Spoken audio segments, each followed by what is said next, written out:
totally a surprise to him. But when we were dating, he took me to an open mic night, and he actually played a trick on me, you guys, because he told me that he put my name down on the performers list, but he hadn't. It was just a surprise, or it was just a joke. But what you may not know is that I actually did perform spoken word poetry for several years on a regular basis when I lived in Phoenix, Arizona. And during that time, there was a particular piece that I wrote that was inspired by my desire to motivate women, myself included, to return to God's original design for why he created women and why he created helpmeets. And so I thought it would only be appropriate that I perform that piece one more time in front of my soon-to-be husband and dedicate it to him. And I hope you all enjoy it as well. This is called We Forgot to Be Women.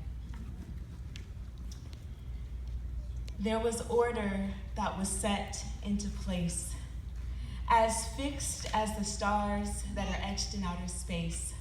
And you'll see it too if you begin to retrace your steps and look back in time to when God's forbidden fruit still hung on its vine, and Eve was still a concept that existed only in God's mind when a helper suitable for Adam God could not find.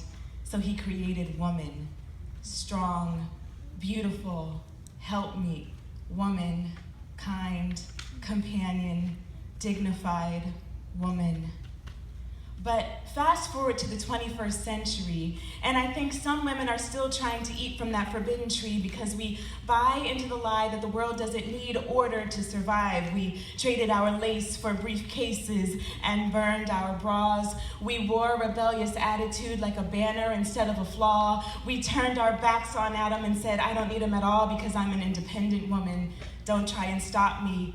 So busy trying to do everything a man could do, we went from an original to a copy, and we forgot to be women, strong, beautiful, helpmeets, women, kind, companions, dignified women.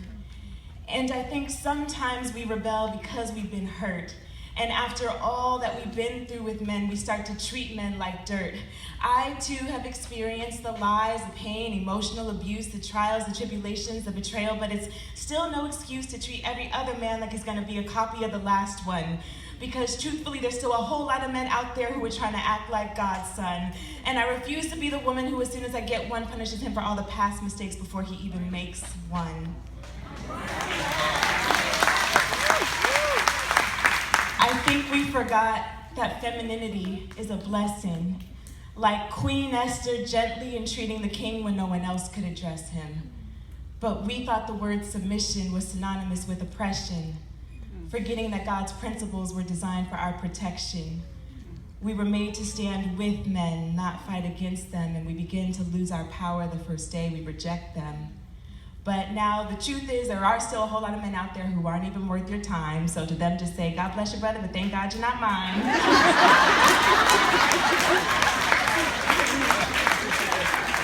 But it is time to return to the call to be women, strong, beautiful, helpmeets women. Am I saying that we can't work or be educated? Please, I too am an educated woman with 3 degrees. And maybe you don't like the color pink or tiaras or teacup parties, but does that mean you can't be a feminine woman? Hardly.